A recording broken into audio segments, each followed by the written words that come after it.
ईमान मज़ारी और हादिर चट्ठा को कमरे अदालत से बाहर निकाल दिया है। क्या जज मजोका ने कमरे अदालत से दोनों मुल्ज़मान को बाहर निकाल दिया है और अब ईमान मज़ारी और हादिर चट्ठा की अदम मौजूदगी में केस की जो पैरवी है वो स्टेट काउंसिल करेंगे, गवाहों पर जरा करेंगे। गवाहों की जानिब से हल्फ भी उठा लिया गया है।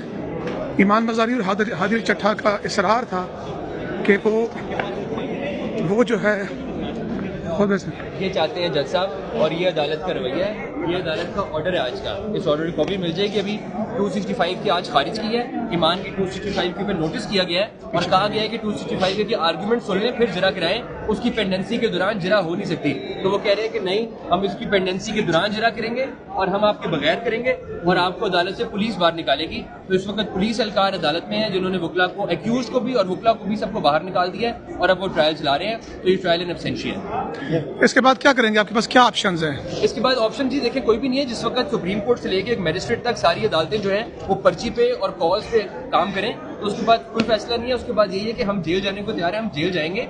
ये रियासत हमें जेल भेज के भी मकरू ही रहेगी, नाकाम ही रहेगी और टेंशन में रहेगी। हम मुस्कुराते हुए आए, हम मुस्कुराते हुए जेल चले जाएंगे, हमें कोई फर्क नहीं पड़ेगा। नहीं, अब ट्रायल उनकी अदम मौजूदगी में आपके जो हो रहा है, अब उसका क्या कानून के तहत ये सारे अमल जो है वो कानूनी है, उस कानून के तहत ये जजमेंट भी आ जाएगी और हमें 7 से 2 साल सजा हो जाएगी।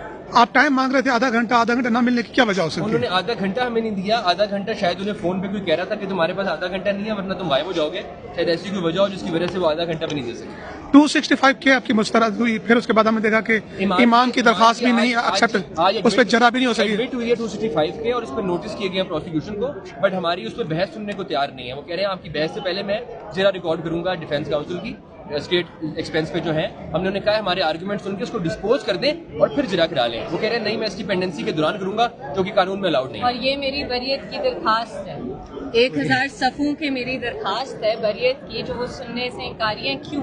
क्योंकि उन्होंने जो एनेक्सेस है वो बताया उन्हें आपने। देखें, उन्होंने जो सारे डॉक्यूमेंट्स, मैंने ऐसी कोई बात नहीं की जो कानून और आइन के बाहर हो। मैंने वही बातें की हैं जो honourable supreme court of Pakistan ने की है, मैंने वही बातें की है जो ऑनरेबल इस्लामाबाद हाई कोर्ट ने की हैं। तो इस चीज़ पर ट्रायल ही चलाना, और वो मैं आज जज साहब को दिखाना चाह रही थी कि मेरे खिलाफ कोई चार्ज है ही नहीं, ग्राउंडलेस चार्ज है, लेकिन वो सुनना ही नहीं चाहते। तो आई थिंक वो एक ही बंदे की सुन रहे हैं जो पीछे से कॉलें करें, वो सुनते रहें, वो अपनी नौकरी करें, हम अपना काम करेंगे। ये जो स्टेट काउंसिल साहब, इनका क्या इंटरेस्ट है? क्यों इतना आपको कह रहे थे कि वो चूड़ियां नहीं पहनी हुई लड़ाई पे आ रहे थे? भाग गए थे लेकिन ना, अच्छा अच्छा, अब नेक्स्ट क्या हाई कोर्ट जा रही हैं, क्या करेंगी? नहीं जी देखिए, सरप्राइज देंगे आप। हम इस ट्रायल का हिस्सा नहीं बनेंगे। हमें पुलिस ने पढ़ के बाहर निकाला है और ऑनरेबल कोर्ट का ऑर्डर है कि इनको बाहर निकाल दें, मैं इनके बगैर ट्रायल करूंगा। तो अगर वो हमारे बगैर करना चाहते हैं हमें पहले दिन बता देते, हमें सीधा ही सजा दे देते। ये ट्रायल का शैम करने की फॉर्मेलिटी की जरूरत नहीं थी। अच्छा चलें जी, ये ईमान मज़ारी और हादिर चट्ठा जो है कोर्ट रूम से निकाले जाने के बाद बाहर जा रहे हैं।